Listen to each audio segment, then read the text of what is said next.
guys, welcome back to the channel. Today I'm going to be reacting to an article called "Here are some fun Swedish sayings you should start using. Knowledge of languages is the doorway to wisdom." Well, that's wise words. I don't know if those are that's the doorway to wisdom. I don't know if specifically that's the only path, but definitely I think maybe you're more knowledgeable. I do not know if these sayings are going to be in actual Swedish language, or they're going to be translated. I do not know enough Swedish to actually understand anything, so this is going to be interesting. So let's check it out and comment, like, and subscribe. The first one, okay, I'm not even going to attempt to pronounce this. Han interret yo. Yeah, I don't even know how to pronounce the MJ little whatever. English. He doesn't have clean flour in his bag. He doesn't have clean flour in his bag. Is that he doesn't have he has baggage, maybe? He's not on the clear. Is that what it means? This is basically the Swedish version of he has a skeleton in his closet. Exactly. It's not all about bored. There's some baggage there. Some he's shady. He's shady. That I think it means this. Okay, this is the second one. Walks like the cat around hot porridge.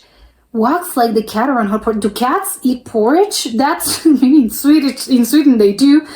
I have never walks like the cat around hot porridge. Maybe it's because they like it, but it's catnip. But I've never heard of what does porridge have to do with cats. So I'm confused. But I mean, it's you got a big a big smile. Yeah, you're you look like the cat, the cat ate his tongue. That's something else. No, I have no idea. Maybe it's just they're happy about something. Swedes don't beat around the bush. Instead, they walk like the cat around a hot porridge. Oh, they walk they don't beat around the bush. Okay, they're telling you straight. Tell it to me straight. So walk the cat around hot porridge. Does this. I don't know. When it's a harsh truth, is that what it means? Tell me the truth. Does this dress make me look bad? And it's well, I'm gonna walk around the hot porridge. Yes, it does. Is that how it's that's the expression? I think if I understood it correctly, that's what it was. 3. There is no danger on the roof. Well, I would assume there is. It's a roof. There is no danger on the roof. So, something that's so too big to fail. Is that what it means? Is it because it's safe? The roof over there, maybe it is safe. Swedish roofs are safer than usual. So there's no danger on the roof. This is a safe bet. Pay no attention. I'm telling you, this is gonna be okay. What does this mean? If you want to calm down a Swede and reassure them that everything's gonna be alright, just tell them that there is no danger on the roof. Okay. So more general. It doesn't necessarily mean that there's oh, this is a safe bet. It's just calm down, maybe do not, you're whoa, when people are very stressed about something small, maybe you would say calm down, there's no need, there's no danger on the roof, just worry about the things. Actually, I think I know what it means, because it's there's only you have to worry about the things that you're seeing around you. So it is if you're worrying unnecessarily about other matters, then it's it's on the roof, you can't see it. So that's what I would tell you. Hey, there's no danger on the roof. If it's not if you're not seeing the danger, if you're anxious about something that has not happened yet, there's no danger on the roof. Calm down. Until you actually see the danger standing in front of you, there's no need. So I like this. Well, I like it. I can see the logic.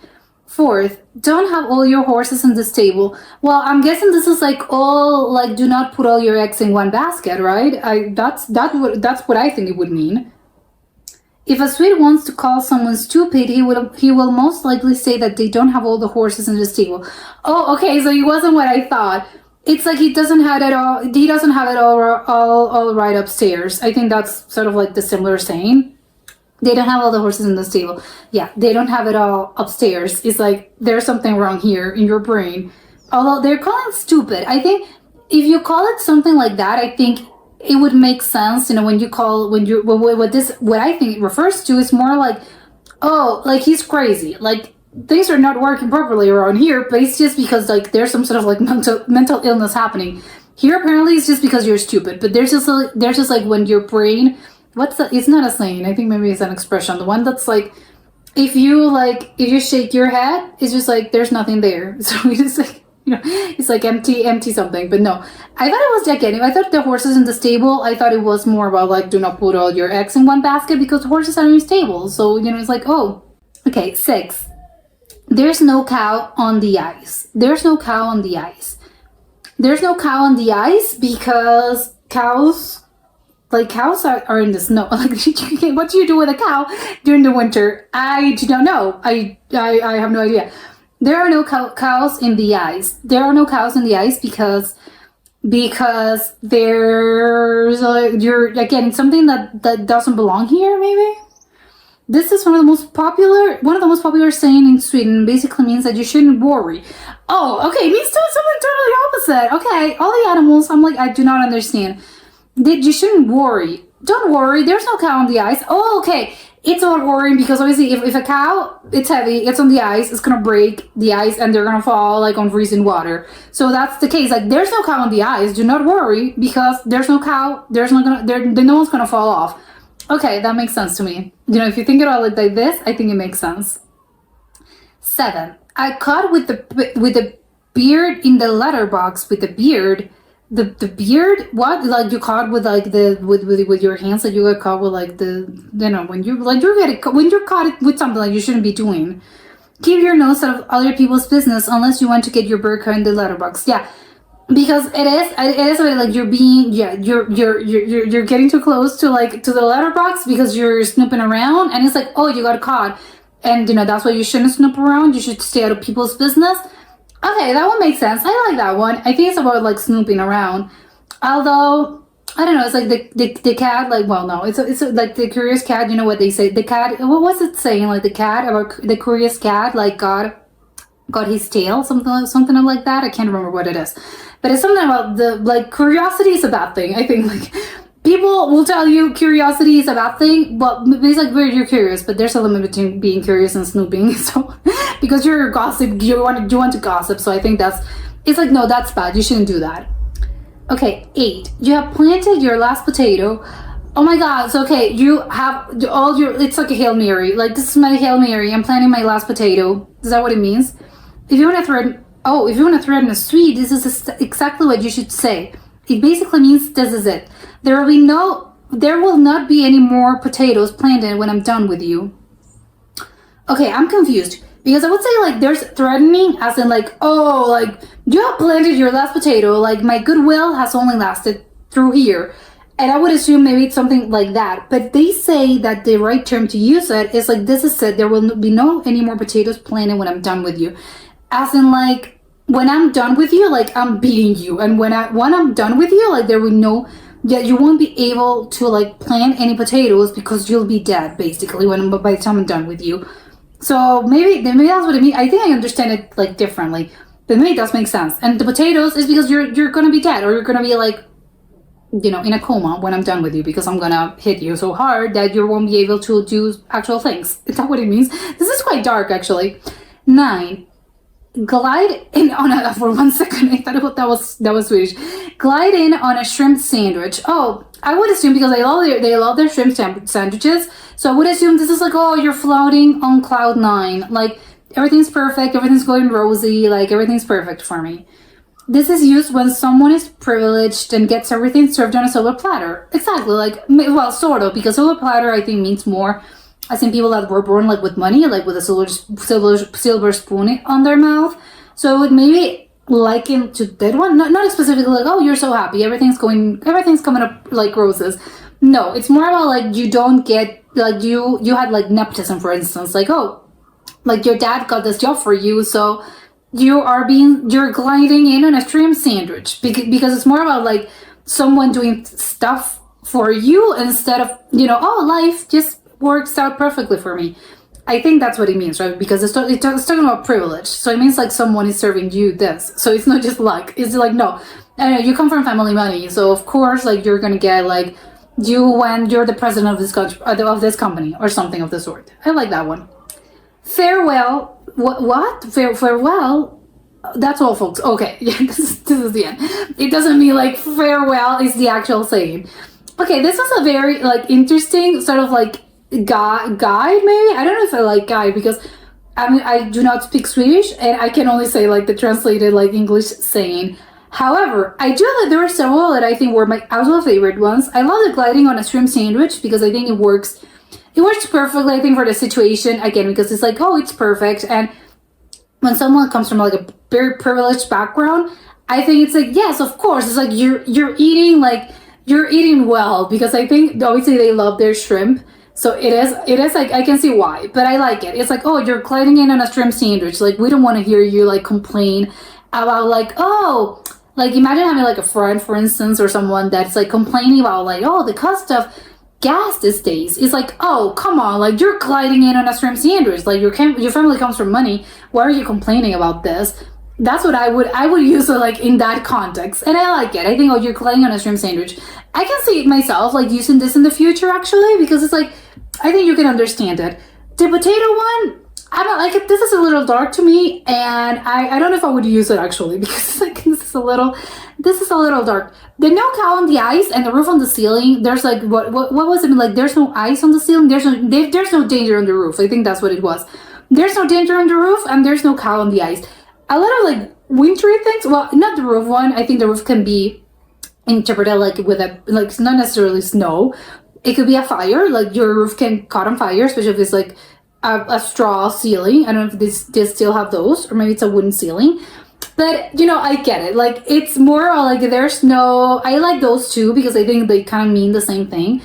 Not to worry that much. It's like do not worry. Not that oh you should live your life just very carelessly. No, but I like those because I think, and also I think maybe if I'm understanding correctly, I think like Swedish people tend to be like pretty chill about a lot of things. So I think those two expressions and those two sayings actually do like reflect this. Because it's more about it's not the fact that you're not going to worry, because of course that worrying is a part of life, like being stressed about certain matters, like, oh, it would be a dream if you could like live your life like stress-free.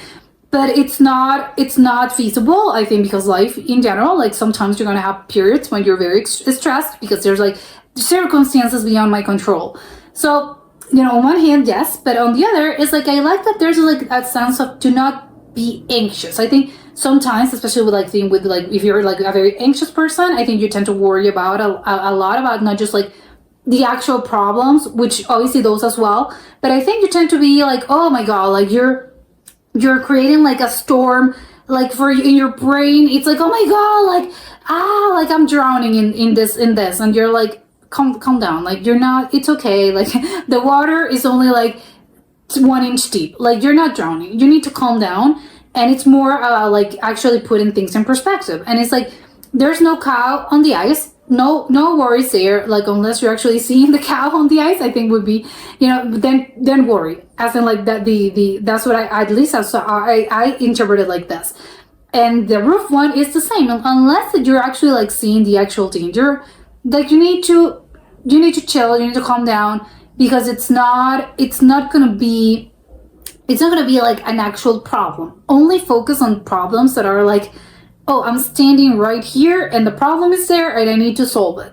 So I think it could be like quite good for people that again are like very anxious people, and because we tend to worry about like, oh, so many like things can go wrong, but it's like, have they gone wrong? Until they have gone wrong, like do not worry about them. So I do like those, and it's like there's no count the ice, chill, worry. But especially I think the one on the roof one, I think that one, like, wow, you know what, that really did mark me, because it's like, yes, when you're like when you're worrying about like something that maybe it's not that, you know, it's not like a big problem, it's like, or maybe it's gonna, oh my god, I'm thinking ahead, oh, and like this is gonna happen. It's like, yo, has it happened yet? No, there's no danger on the roof yet. When there's danger on the roof, we're gonna see, okay, like this is a problem, what can we do, how can we solve it? But I love that one, so I think that one was probably my favorite one.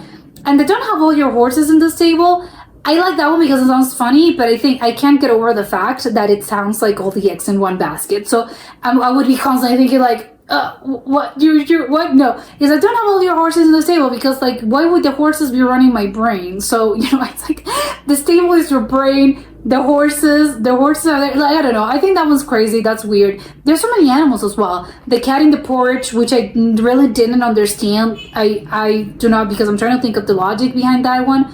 I really didn't understand. So there's like a lot of animals: the cows, the horses, the cats, the devil, which is not an animal, but it has horns. So like a lot of like a lot of interesting things. Oh, and I have to say, the one in the from the flower, like the flower in the back, like he doesn't. It was like he doesn't have. I was like, he's not like, he has traces of flower. That's how I understand it. When I was like, oh yeah, he said like he has something. He has like, he has like skeletons in his closet, because it's like the flour obviously is white, and when you're working with flour, you're constantly stained. Like it gets on your clothes, it gets on your hair, it gets everywhere. So you obviously have to like clean it very well. But even then, you're like, oh, I wasn't being that careful. Or even then, you're being super careful, but still, like, flour is gonna like splash on your clothes. And that's like, I love it, because it's like, even if you try to like take the stain out, I'm being super dramatic. Obviously, flour doesn't stain, but it's like, yes, if I'm walking around, I'm seeing someone with traces of flour, it's like, oh, they didn't clean it properly. They have skeletons in his closet. So I do think that one was very like genius. I think it's like, yes, of course, he doesn't have clean flour in his bag because he has skeletons in his closet. He should work at like cleaning that closet a little bit better, so we can like say, oh no, yeah, he's like good standing. He's a good standing man. But that was it for today, and I'll see you next time. Bye.